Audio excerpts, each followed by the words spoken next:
Olá, gladiadores! Sejam bem-vindos a mais uma videoaula de preparação para o exame de ordem da OAB.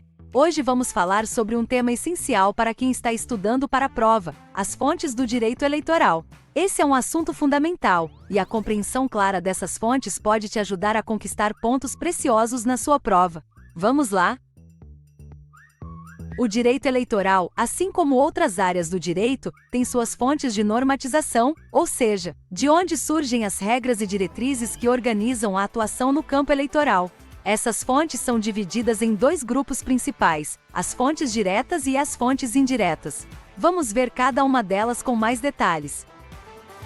As fontes diretas são aquelas que vêm diretamente do sistema normativo, ou seja, elas regulam de forma clara e direta as atividades eleitorais no Brasil.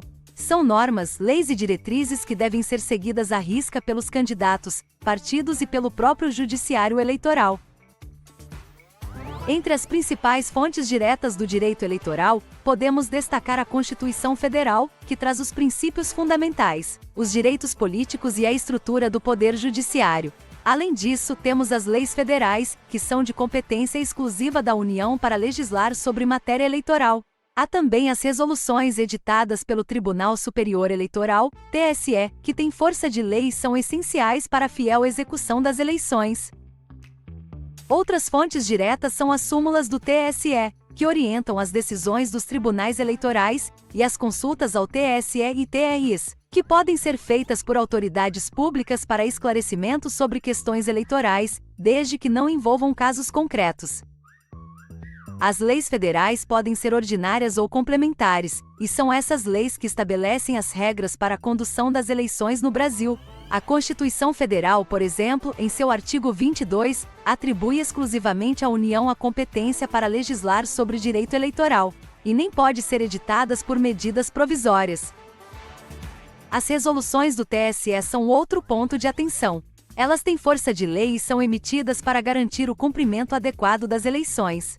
Uma delas, por exemplo, é a Resolução da Lei das Eleições, Lei nº 9.504 de 97. Fiquem atentos a esses detalhes. As súmulas emitidas pelo TSE não possuem caráter vinculante, mas orientam as decisões judiciais eleitorais e podem ser importantes no momento de interpretação das normas eleitorais. Já as consultas ao TSE e TR são uma ferramenta bastante interessante. Elas podem ser feitas por autoridades públicas ou partidos políticos para tirar dúvidas sobre matérias eleitorais em tese, desde que não envolvam casos concretos. Essa é uma fonte direta, mas com um caráter de orientação. Agora vamos falar sobre as fontes indiretas. Ao contrário das fontes diretas, essas fontes não emitem normas diretamente, mas exercem uma grande influência na interpretação e aplicação do direito eleitoral. São duas principais: a doutrina e a jurisprudência.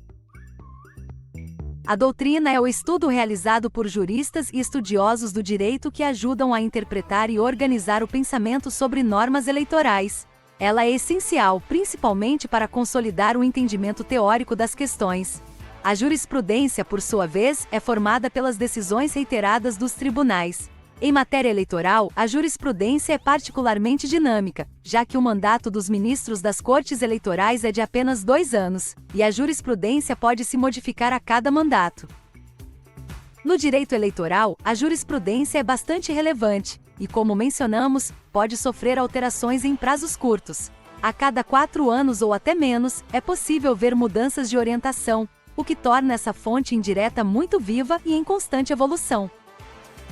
Então, para revisar, temos as fontes diretas, que incluem a Constituição, as leis, resoluções, súmulas e consultas, e as fontes indiretas, que são a doutrina e a jurisprudência.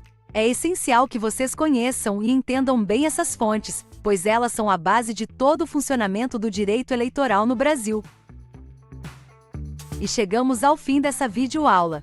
Espero que esse conteúdo tenha ficado claro e que vocês possam utilizar essas informações para reforçar os estudos para o exame da OAB. Não se esqueçam de revisar o material, fazer exercícios e, claro, tirar suas dúvidas. Nos vemos na próxima aula!